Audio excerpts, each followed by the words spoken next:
মঙ্গলবার বিকেলে art live গ্যালারিতে চারুকলা ফেসবুক গ্রুপের উদ্যোগে শুরু হয়ে গেল বঙ্গ চারুকথা। এই প্রদর্শনীতে থাকছে বাংলার লোকশিল্প এবং পটচিত্র নিয়ে বিশেষ চিত্র ও হস্তশিল্পের প্রদর্শন।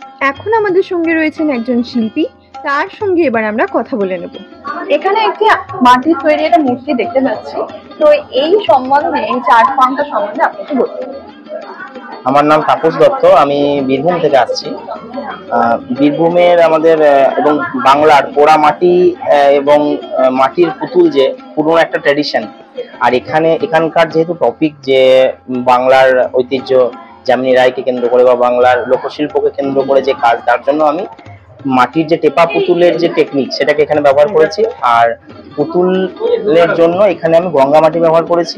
এটাতে খুব তাড়াতাড়ি কাজ হয়, মাটিটাতে খুব সুন্দর শেপ আসে এই মাটিটাতে। আর কোনো রং করিনি, এটাকে ন্যাচারাল একটা ভাব দেওয়ার জন্য আমি এটাতে কোনো রকম কালার করি।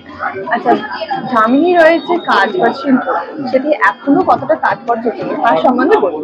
যথেষ্ট তাৎপর্যপূর্ণ, অত্যন্ত তাৎপর্যপূর্ণ। এবং যামিনী রায়ের যে স্টাইল, যে কাজ, সেখান থেকে নিয়ে সেই ভাবধারা নিয়ে অনেকে নিজস্ব ভাবধারা মিশিয়ে নিজের নিজের স্টাইল তৈরি করছে। হয়তো অনেক সময় মনে হয় তাদের নিজস্ব ভাবধারা, কিন্তু সেটা যামিনী রায়ের ভাবধারা থেকে আসছে, সেটা বোঝা যায় না। অর্থাৎ সকলের ভাবধারার মধ্যে যামিনী রায় সম্পূর্ণভাবে ঢুকে পড়েছেন, মানে যামিনী রায় সকলের কাজের মধ্যে রয়েছেন সম্পূর্ণভাবে। এটা অনেক সময় বোঝা যায়, অনেক সময় বোঝা যায়, কিন্তু যামিনী রায়ের তাৎপর্য এখনো রয়েছে এবং ভবিষ্যতেও থাকবে। রকমারির হস্তশিল্প ও লোকশিল্পের সম্ভার নিয়ে দক্ষিণ কলকাতার আর্ট লাইভ গ্যালারিতে চারুকলা ফেসবুক গ্রুপের উদ্যোগে এই প্রদর্শনীতে উপস্থিত ছিলেন শ্রী মিহির কয়াল, বিশ্বজিৎ ধর, বাপ্পা ভৌমিক এবং মানবেন্দ্র সরকার সহ 52 জন শিল্পীরা। এই যে পটের ওপরে আপনি যে সুন্দর করে তুলির টান দিয়ে ফুটিয়ে তুলেছেন আপনার মনের ভাবনা, তার সম্বন্ধে আপনি বলুন। আমার নাম রূপানিতা রয়, আমার বাড়ি দমদম। তো আজকাল সবাই ক্যানভাসের উপরে আঁকে, বিভিন্ন জিনিসের উপর আঁকে। তো আমরা পটচিত্র সাধারণত সরা বা এরকম কলস টাইপসের জিনিসকেই বুঝি, মানে মাটির কাজ, যেটাকে পরিষ্কার বাংলায়। তো সেইভাবে আমাদের ভাবনা এলো যে মাটির কাজের উপরে কিছু করা যাক, ক্যানভাস করতে করতে বোর হয়ে যাওয়ার জন্য মাটির কাজ। তো এই জিনিসটা আমরা কালীঘাট থেকেই কিনে নিয়ে গেছিলাম যে এটার উপরে করবো, মানে এখানের যে মাটিটা যেটা ওটা ভালো বলে। কুমারটুলি যেতে পারতাম, কিন্তু কুমারটুলিতে পাইনি এই জিনিস। কালীঘাটেরই তো পটচিত্র সবচেয়ে বিখ্যাত। হ্যাঁ, এই কারণেই। আর এটা সাধারণত কোনো পৌরাণিক চিত্র আঁকবো আমি ভেবেছিলাম, কিন্তু কোনো পৌরাণিক চিত্র তো সবাই আঁকবে। তো এই ভেবেই আমি একটু মডার্ন টাইপসের আঁকার চেষ্টা করেছিলাম, মানে ফুটিয়ে তোলার চেষ্টা করেছিলাম, যাতে জিনিসটা একটু মানে আনকমন হয় সবার তুলনায়। কি ভাবনা থেকে এই প্রদর্শনীর আয়োজন? আজকে আজকালকার যখন যে যুগ পড়েছে, তো বাংলা ভাষা, বাংলা শিল্প চর্চা কোথাও গিয়ে কমে যাচ্ছে। তো আমাদের যে জেলায় প্রত্যন্ত গ্রামে আমরা দেখতে পারি পটচিত্র, লোকশিল্প, যে বাংলা থেকেই মূলত বাংলার যে শিল্পের ঘরানাটাই আমাদের শিল্পের আধিক্য, তো সেটা হারিয়ে যাচ্ছে, অবলুপ্তির পথে। তো অনেক পটচিত্র শিল্পীর দৈন্য দশা। আমরা গেছিলাম সিংলাতে, সেখানে শ্যামসুন্দর চিত্রকর বলে একজন পটুয়া, তার সাথে আমরা কথা বলেছি, ইন্টারভিউ নিয়েছিলাম, আমাদের কিছু টিম গিয়েছিলেন। তো তাদের মুখ থেকে তাদের দুর্দশার কথা আমরা শুনি। আমরা ভেবেছিলাম যে যামিনী রায় নতুন করে যে জন্ম দিয়েছেন, কালীঘাট পটচিত্রের যে নব আঙ্গিক সৃষ্টি করেছেন, সেটাকে নিয়ে একটা এক্সিবিশন করা। এর আগে আমাদের অনলাইন হয়েছিল, তো অফলাইনে করার একটা টার্গেট ছিল।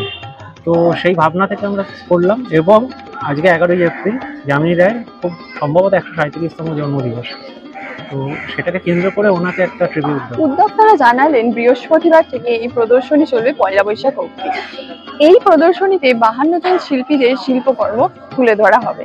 উদ্বোধনী অনুষ্ঠানে 52 জন শিল্পী সহ নানান বিশিষ্ট অতিথিরা উপস্থিত ছিলেন। ভালোবেসে করতে হয়, ভালোবাসলে কি হয়, ছবিও না সেই ভালোবাসাটা ফিরিয়ে দেয়। আমি মাঝ বয়স থেকে ভাস্কর্য শিল্প শুরু করেছি, এবং তারপর থেকে আমার যাত্রা শুরু। যাকে এই অবস্থায় আমি ইট, কাঠ, পাথর, এই কঠিন বস্তুটাকেই বেছে নিয়েছি, কারণ শিল্পের মাধ্যম সব কিছু, পৃথিবীর যা কিছু সবটাই শিল্পের মাধ্যম হতে পারে। যামিনী রায় যেটা করে দেখিয়েছেন, উনি ফেলে থাকা, মানে পটুয়াদের কথা কেউ ভাবতো না। পটুয়া যে একজন শিল্পী, সেটাও কেউ মান্যতা দিত না। আর যামিনী রায় দেখিয়ে দিয়েছেন পটুয়ারাও শিল্পী, এবং সেটাকে কীভাবে জগৎ সবাই নিয়ে যেতে হয় সেটার প্রমাণ তিনি দিয়েছেন। প্রথমে বলি আমি শিল্পী নই, কারণ শিল্পী কথাটা আমি আমার স্যারের কাছ থেকে প্রথম শুনবো, তারপরে স্যার বলেছেন যে যতদিন না সৃষ্টি কিছু করবি ততক্ষণ নিজেকে শিল্পী করবি, এটা হচ্ছে মেন কথা আমাদের। আর সেকেন্ডলি বলবো যে শিল্প তখন তৈরি হয় যখন কল্পনাটা বাস্তবে রূপ নেয়। আর সে যখন রূপ নেয় তখন সে বিভিন্নভাবে বিভিন্ন ফর্মে ফিরে আসে। সেটা আঁকা হতে পারে, নাচ হতে পারে, গান হতে পারে, ভাস্কর্য হতে পারে, নাটক হতে পারে। এখানে যেমন আছে আঁকা নিয়ে আছে এবং ভাস্কর্য আছে এবং কিছু হাতের কাজ রয়েছে এবং সেটা সত্যি অসাধারণ। বলবো কাজ করে দাও, নিজের দিশা নিজে যারা কাজ করে তারা জানে রাস্তাটা কোথায়, কাজটা দেখো, যারা করছে তাদের দেখো, আগামীদের দেখো, এক্সিবিশন দেখো এবং কাজ করো, দেখো নিজের পথ নিজে করে। আয়োজকদের কথায় শৈল্পিক ভাবনা ও শিল্পের আলো ছড়িয়ে দিতেই কাজ করছে চারুকলা। এই ধরনের আয়োজনের মধ্যে দিয়েই চারুশিল্পীদের জাতীয় পর্যায়ে আরো বেশি সুযোগ তৈরি করে দেওয়াই তাদের মূল লক্ষ্য।